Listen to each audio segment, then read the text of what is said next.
ఓం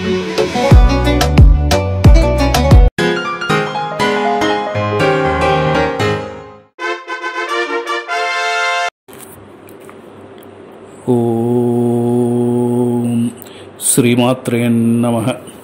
నమస్కారం. భూమి మీద ఉండే ప్రాణులన్నీ విష్ణువు నాభి నుంచి ఉద్భవించిన బ్రహ్మ ద్వారా సృష్టించబడ్డాయని కదండి వచనం. అందుకే ఆయన్ని పద్మనాభుడు అంటారు.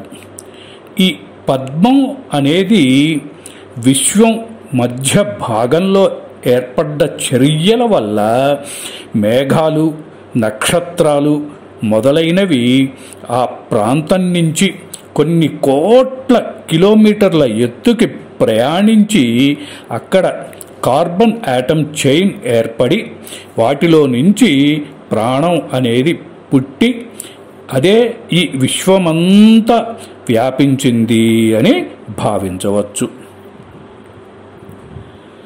బహుశా అదే బ్రహ్మస్వరూపం కూడా అయి ఉండవచ్చు. దీన్ని బట్టి సృష్టికర్త బ్రహ్మ అయినా శక్తికర్త విష్ణువు అనే కదా అర్థం. ఇంకొంచెం విశ్లేషించే ప్రయత్నం చేస్తానండి. గెలాక్టిక్ సెంటర్ అయిన విశ్వంలో నక్షత్ర మండలాలు అనే గెలాక్సీస్ ఎన్నో ఉన్నాయి. మన సౌర కుటుంబం ఉన్నది మిల్క్వే గెలాక్సీ, అంటే పాల పొంతలో అని ఇంతకుముందు తెలుసుకున్నాం కదండి. ఈ గెలాక్టిక్ సెంటర్ ప్రస్తుతం ధనురాశిలో ఉంది. ఈ ధనురాశిలోనే గెలాక్టిక్ సెంటర్కి దగ్గరగా మూలా నక్షత్రం ఉంది.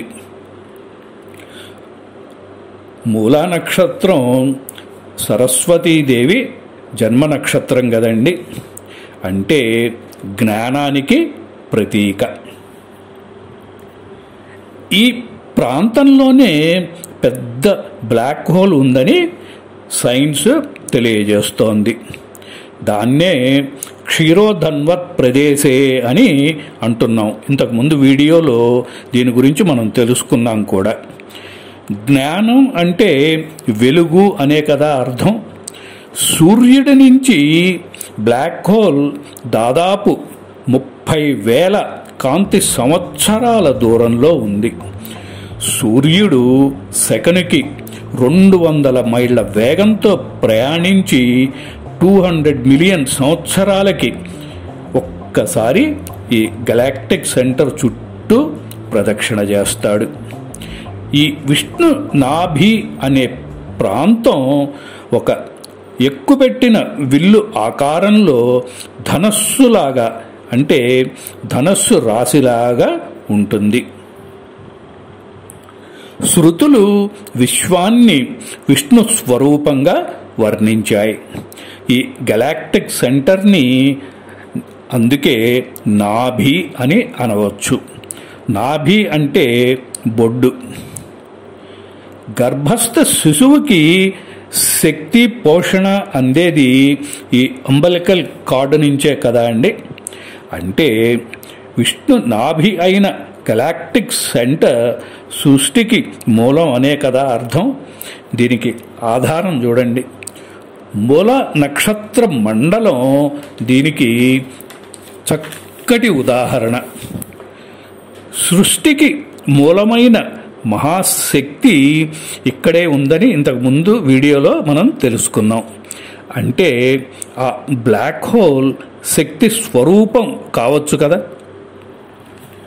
ఇప్పుడు మన సైంటిస్టులు రేడియో టెలిస్కోప్తో చూడగలుగుతున్న వీటిని ఆ రోజుల్లో మన మహర్షులు ఎలా చూశారు, ఎలా వాటికి నామకరణం చేశారు అనేది ఈ రోజుకి అంతుపట్టని రహస్యం. రాహుకేతువులు సృష్టి క్రమం ఒక అంతుబట్టని అంతు చిక్కని రహస్యం. ధనురాశి అంటే ధనస్సు రాశి బాణం ఎక్కుపెట్టిన విలుకాడి రూపంలో ఉంటుంది. అది ఎదురుగా ఉన్న మిథున రాశి వైపు గురిపెట్టి ఉంటుంది. ఇక్కడ మీరు గమనించండి, మిథున రాశిలో రాహువుదైన ఆర్ధా నక్షత్రం, ధనురాశిలో కేతువుదైన మూలా నక్షత్రం ఉన్నాయి. మిథున రాశి జంట మిథునానికి సూచిక. అంటే ఏంటండి? సృష్టికి ప్రతీక అనే కదా. అంటే ఏమర్థమైంది? గర్భస్థ శిశువుకి బొడ్డు ద్వారా తల్లి నుంచి పోషణ ఎట్లా అందుతుందో అలాగే విశ్వానికి పోషణ విశ్వనాభి అయిన గెలాక్టిక్ సెంటర్లో ఉన్న మూలా నక్షత్రం నుంచి అందుతూ ఉండవచ్చు. ఇదే విశ్వనాభి అయిన విష్ణు నాభిలోని రహస్యం. అందుకే విశ్వం విష్ణు అని వచనం. అలాగే చూడండి, విష్ణు సహస్రనామంలో సహస్రమూర్ధ విశ్వాత్మ సహస్రాక్ష సహస్రపాత్ అని ఉంటుంది. అంటే 1000 శిరస్సులు గల విశ్వానికి ఆత్మ అయినవాడు అని అర్థం. ఇది ఆయన సర్వవ్యాపక స్వరూపాన్ని తెలియజేస్తుంది.